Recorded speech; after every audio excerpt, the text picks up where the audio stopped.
두 번째 목적인 우리는 하나님의 가족으로 태어났다에 속한 우리가 있어야 할 곳이라는 제목으로 말씀을 전하고자 합니다.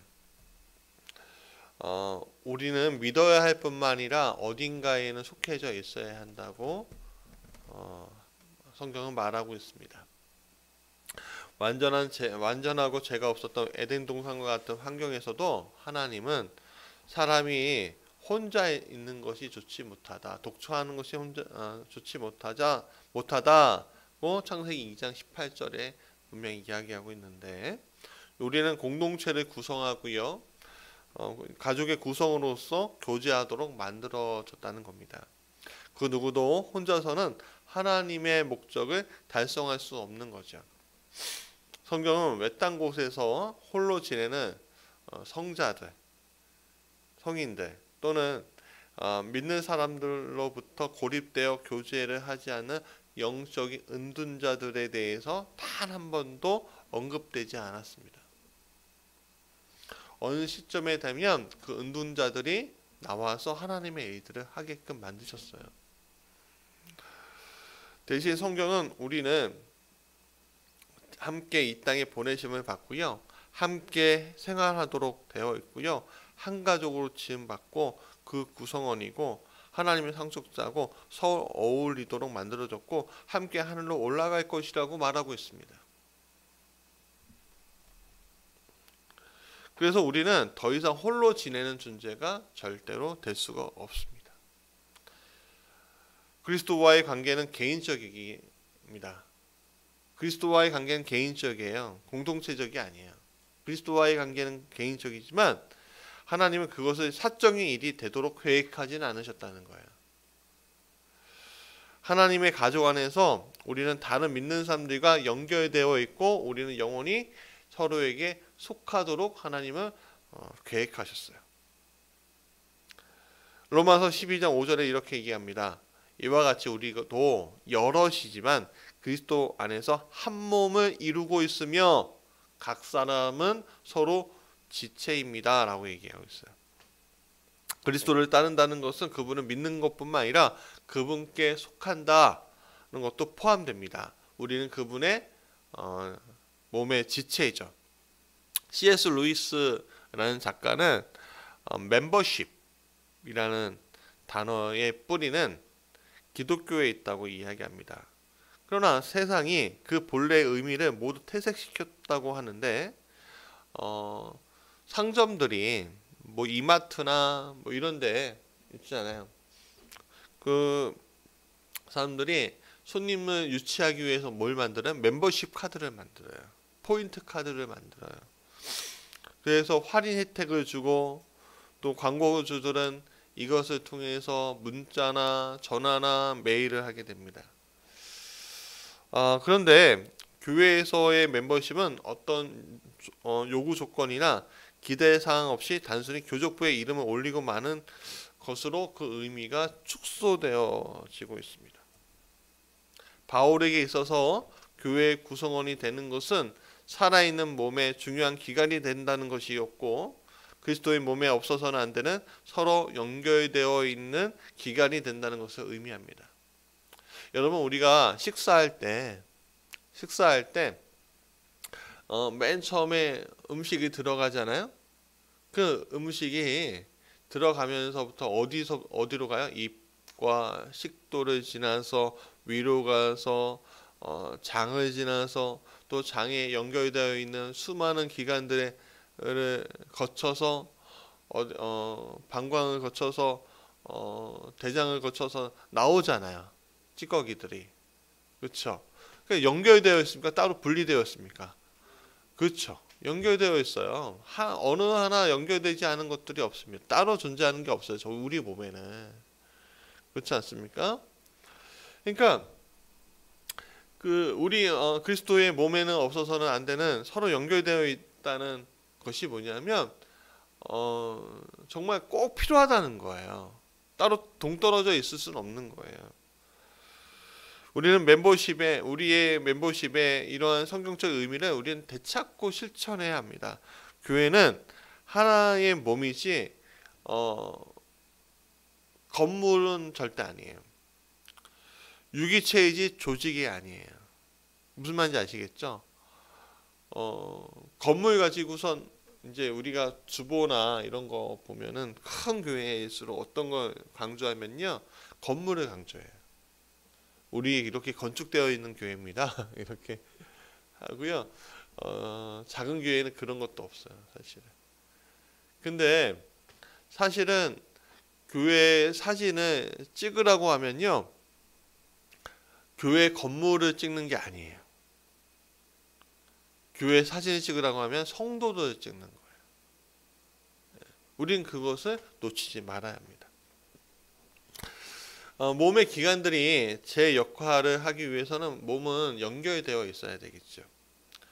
그리스도의 몸의 일부인 우리도 마찬가지입니다. 우리가 그리스도의 몸에서 특정한 역할을 수행하도록 만들어졌음에도 불구하고 살아있는 지역교회에 속하지 않으면 우리는 삶의 두 번째 목적을 놓치게 될 거예요.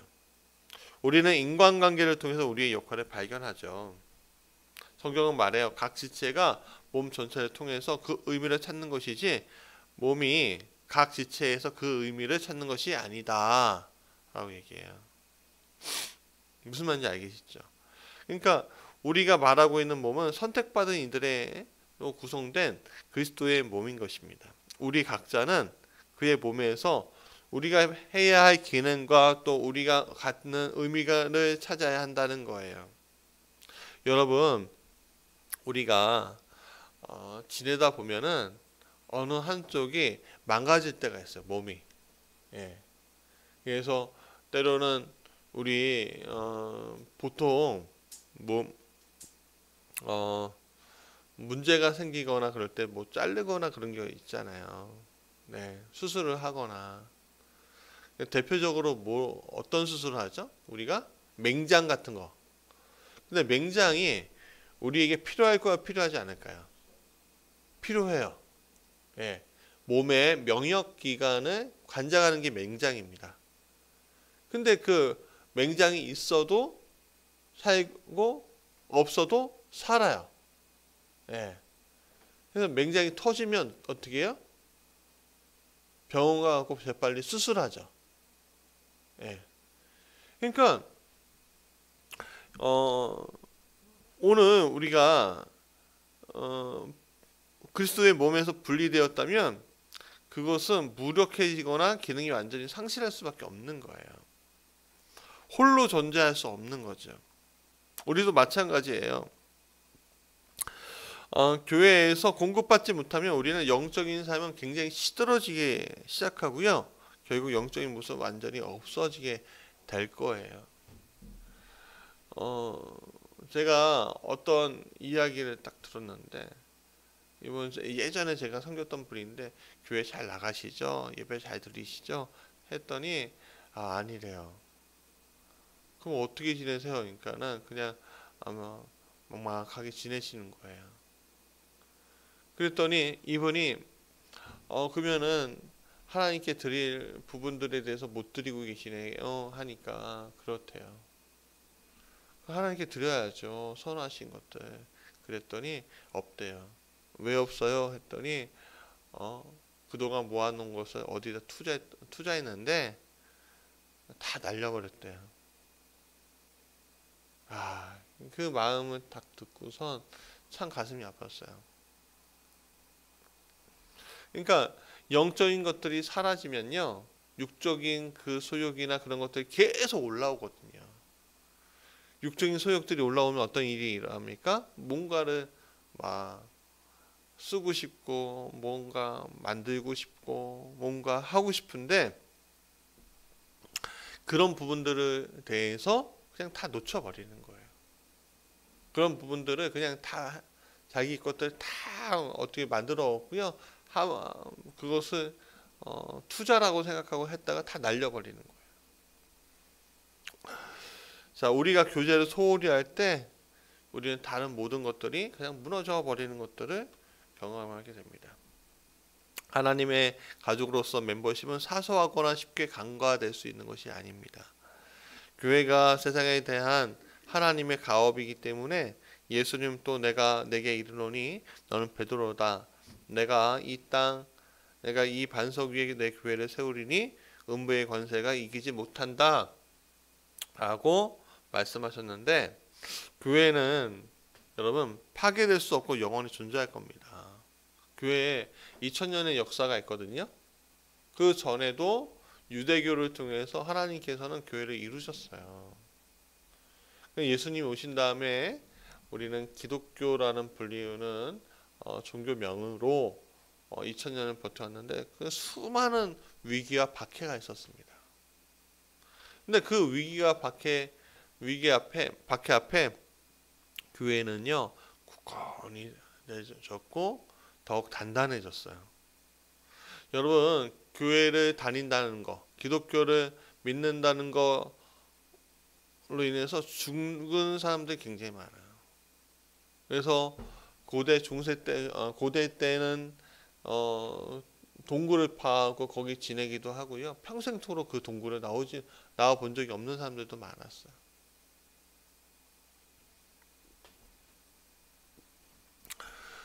교회는 이제부터 주님 오시는 그날까지 그냥 우주보다 더 오래 존재할 거고, 그 안에서의 우리의 역할도 마찬가지일 거예요. 나는 교회가 필요 없어, 나는 그냥 예수님 믿을 거야, 교회가 필요 없어 할 만큼 거만하거나 무지한 사람은 없을 거예요.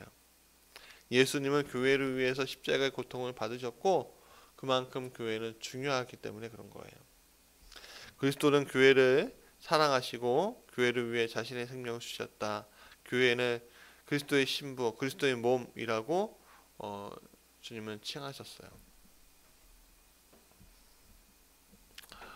우리가 예수님께 나는 주님을 사랑하지만 주님의 아내를 사랑하지 않습니다. 나는 주님을 받아들이지만 주님의 몸은 거절하겠습니다. 말하는 것은 상상할 수 없는 말이에요, 사실은. 하지만 우리는 교회를 멀리하거나 교회의 품위를 떨어뜨리거나 교회에 대해 불평할 때마다 이러한 태도를 취해요. 사실 교회의 역할을 제대로 못할 때마다 참 안타까워요. 근데 교회는 저 산속에 있는 것이 아니라 이 세상 가운데 있어요. 그래서 교회 안에 온갖 사람들이 모여서 자신의 것들을, 완벽한 자신을 가지고 오는 것이 아니라 불완전한 자신을 가져옴으로 연합해서 완전해지는 곳이 교회인 거예요. 우리는 멀리 세상과 떨어져 있지 않습니다. 그래서 잘못된 모습, 안 좋은 모습 다 드러날 수밖에 없어요. 최 권사님이라고, 최구영 권사님이라고 한 분 계시는데, 이분이 주차하시는 분이에요. 교회에서 주차를 하셨던 분이에요. 근데 이분이 성격이 대단하셨어요. 소시적에 정말 대단하셨던 것 같아요. 뭔가 하나 수가 틀리면은 막 어디까지 올라가요? 하늘 끝까지 올라가는 거죠. 화를 내시더라고. 근데 참 그분이 저를 대할 때마다 막 천사처럼 대고 몰랐어. 모르다가 이분이 한번 화응지를 확 내시니까 장난 아니었구나. 근데 저만 보면은 또 천사처럼 하는 거예요. 그래서 넌짓하게 물어봤어요. 권사님, 예전에 어떠셨어요? 예전에 성격 어떠셨어요? 그러니까는 지금 정말 많이 좋아진 거래요. 예전에는 앞도 뒤도 가리지 않고 난리 났었대요. 예수님 믿어 그나마 이렇게 됐다고.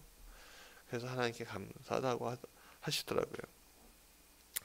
여러분, 하나님은 예수님만큼 교회를 사랑하라고 우리에게 명령하셨어요. 성경은 말합니다. 모든 사람을 존중하고 믿음의 식구들을 사랑하고 하나님을 두려워하고 왕을 공경하십시오. 베드로전서 2장 17절 말씀인데, 여기 믿음의 식구들을 사랑하며라는 것이 뭐냐면 바로 교회를 사랑하라라는 거예요.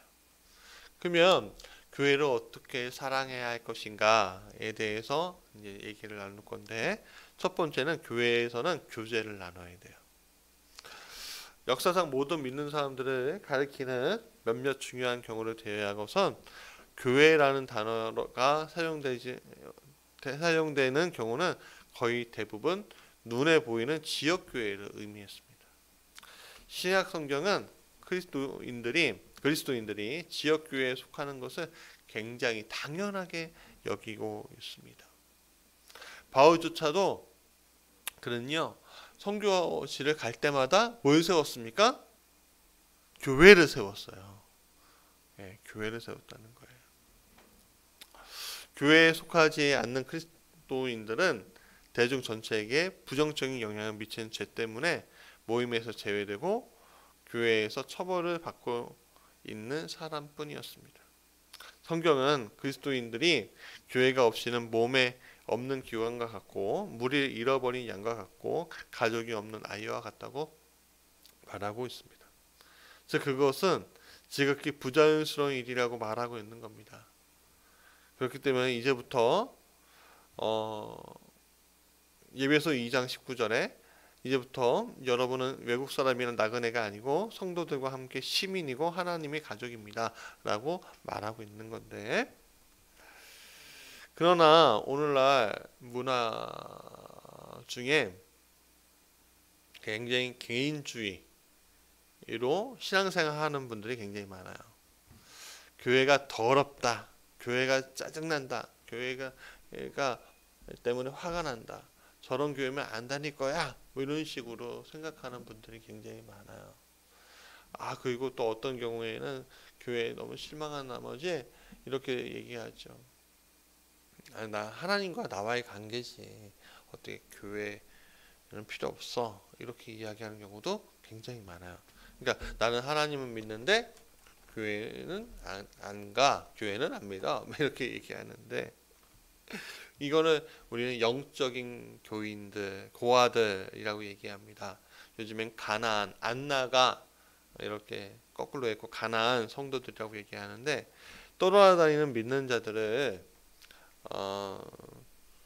많이 지금 양산하고 있는 시대가 되었는데, 정체성이나 책임 또는 헌신 없이 이 교회에서 저 교회로 떠돌아다니는 경우도 있고요. 지역교회에 속하지 않고 나는 좋은 그리스도인이 될 수 있다고 사람들은 믿는데, 하나님은 이분들의 행동에 절대로 동의하지 않으세요. 왜냐하면 성경은 우리가 지역 교회에 꼭 헌신하고 활발히 교제할 이유들을 굉장히 많이 이야기하고 계시거든요. 그럼 왜 교회 가족이 필요할까요? 교회 가족은 우리가 진정한 그리스도인인 것을 증명해 주고 있습니다. 제자들의 그룹에 속해 있지 않으면 그리스도를 따른다고 주장할 수 없습니다. 예수님은 요한복음 13장 35절에 너희가 서로 사랑하면 이로써 모든 사람이 너희가 내 제자인 줄 알리라 라고 말씀하셨어요. 그러니까 여러분, 서로 사랑하면 모두가 너희 제자다 라고 이야기하신 그 구절을 정확하게 알아야 돼요. 또 우리가 서로 다른 배경, 이제 요즘에 다문화 가정들도 많잖아요.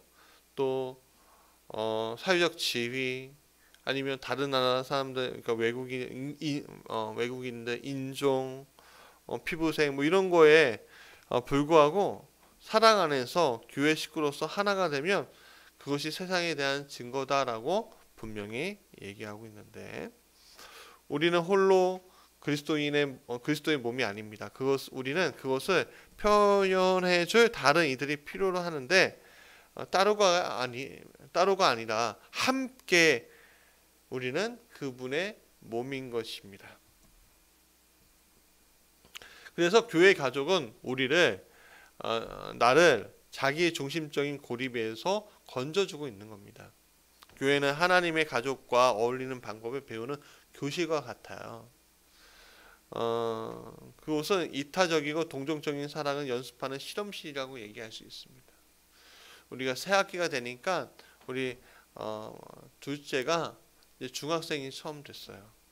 그래서 학교에 딱 들어가는데 학교에 들어가서 아이들과 어울리고 친구를 만들고 또 공부를 하면서 여러 가지 어울리는 방법들을 배우고 있어요. 그냥 교회도 그렇게 어울리고 그런 것들을 배우는 연습실인데 고린도전서 12장 26절에 이렇게 얘기합니다. 한 지체가 고통당하면 모든 지체가 함께 고통당합니다. 한 지체가 영광받으면 모든 지체가 함께 기뻐합니다. 라고 얘기합니다. 여러분 공부하면 한 교실에서 전국 1등이 나왔어요 라고 하고서 막 취재진들이 오고 그러면요, 꼴찌 한 반에서 꼴찌인 애들도요 그 애 때문에 기뻐해요. 좋아요. 와, 우리 자기하고는 상관없는데도 불구하고 좋아해요. 우리나라 월드컵 4강 갔을 때요, 4강 갔을 때 온 국민이 기뻐했잖아요. 근데 사실은 월드컵 4강하고 나하고 무슨 상관이 있어요? 아무 상관이 없지. 민족적 자부심이 생겨, 나라의 자부심이 생겨, 그렇지만 그거 나하고 무슨 상관이에요? 아무것도 아니지. 그렇죠? 그렇지만 함께 기뻐한단 말이에요. 왜? 우리가 나 혼자가 아니라 같이 함께라는 그 단어가 작용이 되기 때문에요. 그래서 월드컵 4강 갔을 때요, 16강 올라가고 8강 올라가고 골을 넣을 때마다 모르는 사람들하고 막오 필승 코리아 그 주변에서 빵빵빵빵 그러면은 소리에서 이런 거 하고 대한민국 외치고요, 난리 아니었잖아요. 지금도 그렇지만 보통 사람들은 불완전한 믿는 사람들과의 정기적인 만남을 통해서 진정한 교제를 배울 수 있고 서로 연관되어 있고 서로 의지하는 신앙의 진리를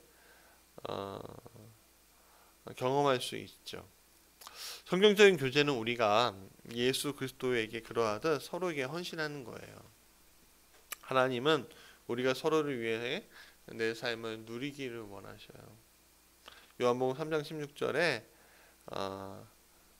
우리는 다 잘 알고 있지만 요한일서 3장 16절에 대해서는 잘 모르는데 이렇게 얘기하십니다.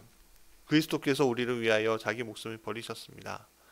이것으로 우리가 사랑을 알게 되었습니다. 그러므로 우리도 형제 자매를 위하여 목숨을 버리는 것이 마땅합니다. 여러분, 오늘 내 자식을 위해서 목숨을 버리는 경우가 있지만 나는 다른 사람들을 위해서 목숨 버리는 건 쉽지 않습니다. 그러나 한 교회 안에서 있다면 우리는 한 형제 자매이기 때문에 목숨을 버릴 수 있게 된다는 거죠. 하나님은 이러한 희생적인 사랑을 다른 사람들에게 보여주길 원하고 계십니다. 그러므로 교회 가족은 우리가 영적으로 성장할 수 있도록 도와준다는 거예요. 방관자의 입장에서 수동적으로 교회를 다니는 것으로 영적인 성장을 할 수 없습니다. 교회 생활에 참여해야만 영적인 성장을 할 수가 있는 겁니다. 성경은 말해요. 온몸은 머리이신 그리스도께 속해 있으며 몸에 갖춰져 있는 각 마디를 통해서 연결되어 결합됩니다. 각 지체가 그 맡은 분량대로 활동함을 따라 몸이 자라나고 사랑 안에서 몸이 건설됩니다. 신약에서는 서로 사랑하라, 이런 서로라는 말이 50번 이상 등장하는데 서로를 사랑하고 서로를 위해서 기도하고 서로를 격려하고 권고하고 문안하고 섬기고 가르치고 서로 받아들이고 서로 존경하고 서로 짐을 나누어지고 서로 용서하고 서로 복종하고 서로 헌신하라 라는 말로 서로에 대해서 이야기하는데 이것이 성경적인 멤버십인 거예요. 이것이 우리가 가족으로서 해야 할 책임이고 교회에 속해 교제함으로 이루기를 바라시는 하나님의 마음인 거죠. 우리는 누구와 이렇게 교제하고 있나요? 우리 주위에 우리를 방해하는 사람이 없으면 우리는 더 거룩해지기 쉽다고 착각하는 경우가 있지만 이것은 거짓이에요. 시험 없는 거룩은 거룩함이 아니에요. 거룩은요, 시험을 통과할 때마다 이루어갈 수 있는 하나님이 주신 영적인 생활이에요. 여러분 고립되면요 속여요. 자신을 속여요. 우리 자신에게 도전할 사람이 없을 때마다 자신이 성숙하다고 느껴지는데 사실 그렇지 않아요. 목회자들이 멀리 있지 않고 성도들과 같이 부딪히면서 살아가는 이유가 거기 있어요. 홀로 조용히 참선하는 스님들 있잖아요. 그 스님들이 되게 좋아 보이고 멋있어 보여도요 사실은 속으로 썩어진 분들도 많아요. 그래서 며칠 전에 내장산에 천년 고찰이라고 불리우는 절이 하나 있는데 거기 대웅전은 어떤 스님이 화가 난다고 불을 질러버렸대. 근데 이 이야기 들어보니까 뭐 하냐면 왜 화가 나냐면 이분이 다른 사람들 평가에 의하면 참 기도를 열심히 하고 기도를 잘 하시는 분이었는데 왜 저러는지 모르겠다 그렇게 얘기했대요. 그러니까 여러분 근데 왜 이분이 그랬냐면 술 먹고서 왜 불을 질렀냐면 사람들하고 마찰이 있었던 거예요. 그러니까 마찰이 생기니까 너무 화가 난 나머지 내 뜻대로 안 되니까 그냥 불을 질러버린 거예요. 그래서 구속당하셨다고 하는데 그겁니다. 목회자들이 산속에 있지 아니하고 가정을 이루는 경우가 거기에 있어요. 가정을 이루는 이유는 자녀를 키우면서 또 배우자와 살면서 부딪히는 여러 가지 것들에 대해서 시험 당하고 어려움 당하지만 그것을 통해서 하나님의 거룩을 회복하게끔 우리 성도들에게 보여주라고 그리고 여러분들도 그렇게 따라오라고 모범을 보여주기 위해서 개신교 목회자들은 결혼도 하고 또 세상 가운데 놓여져 있는 거예요. 그러니까 많은 것들이 쉬운 것들이 아니죠. 산속에 있는 것보다 이 땅 위에 있는 게 더 힘든 거예요, 사실은.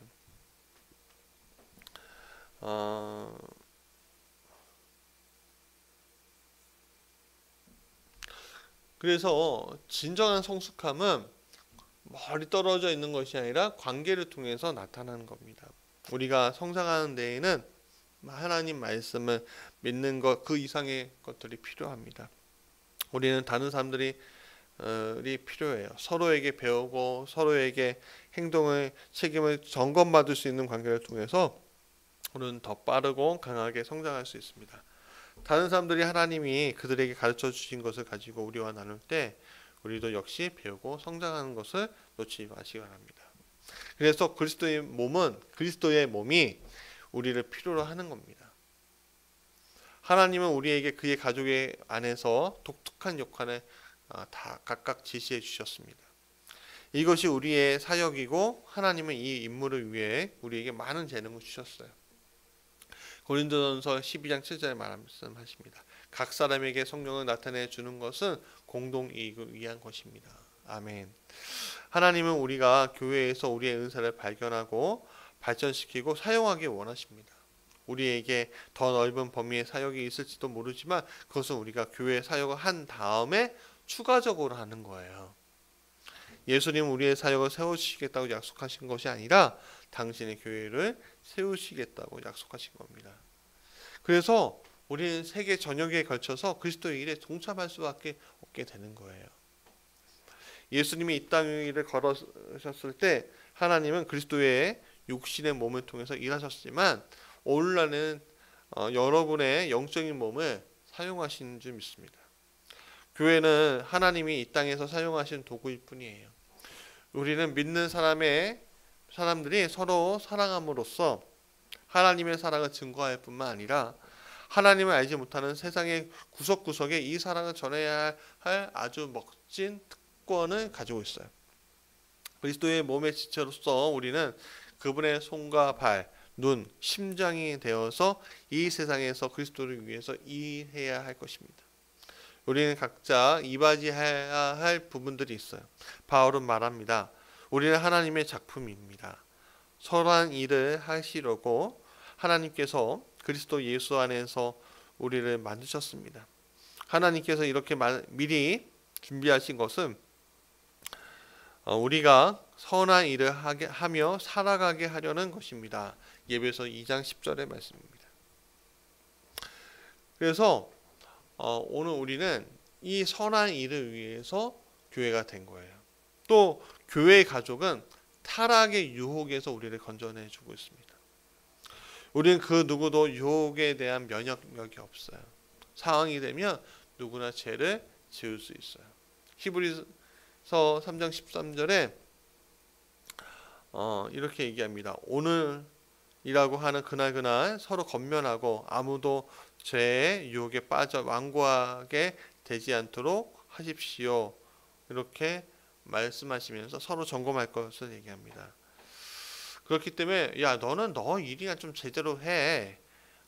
말하지 마. 그렇게 하는 것은 서로에게 사용하면 안 되는 말입니다.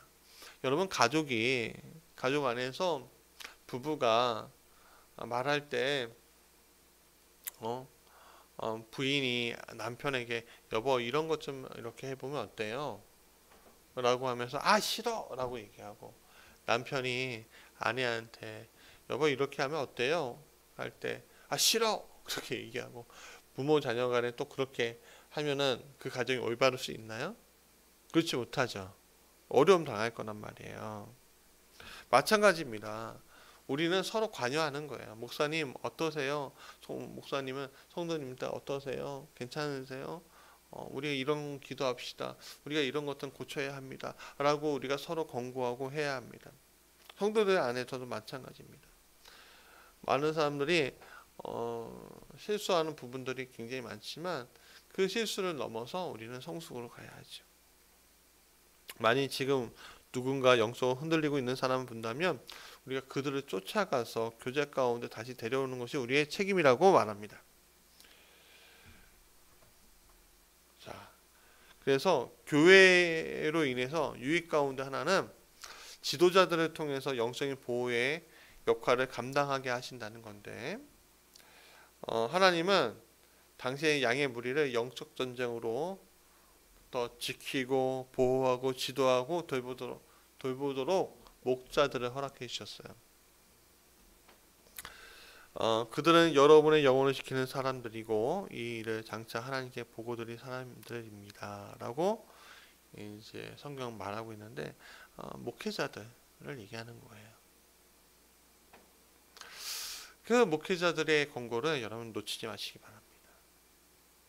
사탄은 교회에서 멀어지고 마음이 떠난 사람들을 좋아해요. 하나님의 가족으로부터 고립되어 있는 사람들과 영적인 지도자들로부터 점검받을 수 없는 상황에 처한 사람들은 굉장히 좋아하죠. 왜냐하면 그들은 사탄의 속임수를 대항할 아무런 그런 힘이 없기 때문에 그런 겁니다. 그래서 여러분 모든 것은 교회 안에 있는 거예요. 여러분 우리의 목적이 교회의 목적이 하나님이 우리에게 가지고 계신 이 땅에서의 목적을 성취하는데 도움을 주는 것이면 우리는 이해해요. 이해하는데 유익이 있어요. 그분은 우리의 가장 깊은 5가지 필요를 채워주기 위해서 교회를 세우셨는데 자 그건 뭐냐면 추구해야 할 목적과 함께 살 사람들, 살면서 지킬 원칙들, 또 종사할 직업, 그리고 살아갈 힘, 이 모든 것들을 모두 받을 수 있는 건 교회밖에 없다는 거예요. 하나님이 교회에 대해서 가지고 계신 5가지 목적은 우리의 삶에 대해 가지고 계신 목적과 일치하고 있는데 첫 번째는 교회는 하나님께 집중하도록 도와주고 또 교제는 삶의 문제를 대처할 수 있도록 도와주고 제자 훈련은 믿음을 지키도록 도와주고요.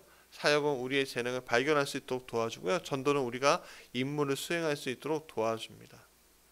그러니까 세상에서 교회만한 데가 아무 데도 없어요. 전적으로 우리에게 도움을 주고 있죠. 그럼 우리는 어떻게 선택해야 되냐? 그러니까 모든 아이는 태어나면서부터 자동적으로 인간, 인류라는 공통된 가족이 있습니다. 그러나 그 가족이 그 아이가 보살핌을 받고 건강하고 강하게 성장하기 위해서는 특정한 가족의 구성원이 돼야 하겠죠. 영적인 면에서는 마찬가지예요. 우리는 다시 태어나면서 자동적으로 하나님의 큰 가족이 되었습니다. 그렇지만 우리 자신이 그 가족의 실제 모습인 교회의 일원이 되어야지만 성숙의 길로, 성장의 길로 갈 수가 있다는 거예요. 교회를 다니는 것과 교회 구성원이 되는 것의 차이는 헌신의 정도이겠죠. 단순히 교회를 다니는 사람들은 방광자이지 구성원들은 참여자입니다. 보통 교회에 100%가 있으면 교회 열심히신 분은 20%, 30%밖에 안 되는 경우들이 많은데, 여러분 헌금을 낸다고 구성원이 아닙니다. 많은 사람들이 그냥 단순히 교회를 다니는 사람들은 소비자일 뿐인 거예요. 교회를 그냥 다니는 사람들은 책임을 공유하지 않습니다. 그냥 이득만 바래요. 하나님, 복 주세요. 복 주세요. 아니면 때로는 교회의 어떤 이득 앞에 벌떼처럼 쫓아다니죠. 이것은 단순히 동거를 하는 커플과 결혼을 통해 서로에게 헌신하기로 한 커플과도 차이와도 같죠. 교회 구성원이 되는 건 왜 중요하죠? 우리가 영적인 형제자매를 헌신하고 있음을 이론이 아닌 실제로 보여주기 때문에 중요한 거예요. 하나님은 우리가 하나님이 사랑하시는 것처럼 이상적인 사람이 아닌 실제의 사람을 사랑하기를 원하시고 계십니다. 우리는 완벽한 교회를 찾기 위해 평생 시간을 보낼 수도 있습니다. 하지만 절대로 찾을 수 없어요. 하나님처럼 우리는 불완전한 죄인들을 사랑하도록 부름받았지만 우리는 그 사랑을 놓치면 아무것도 아닌 것을 보게 됩니다. 사도행전에서 예루살렘의 그리스도인들은 서로에 대해서 매우 구체적으로 노력했습니다. 그들은 믿음의 교제를 열심으로 인했어요. 그래서 사도행전 2장 42절에 이렇게 얘기해요. 그들은 사도들의 가르침에 몰두하며 서로 사귀는 일과 빵을 떼는 일과 기도에 힘썼다. 하나님 오늘도 우리를 똑같은 것들에 헌신하기를 원하고 계십니다.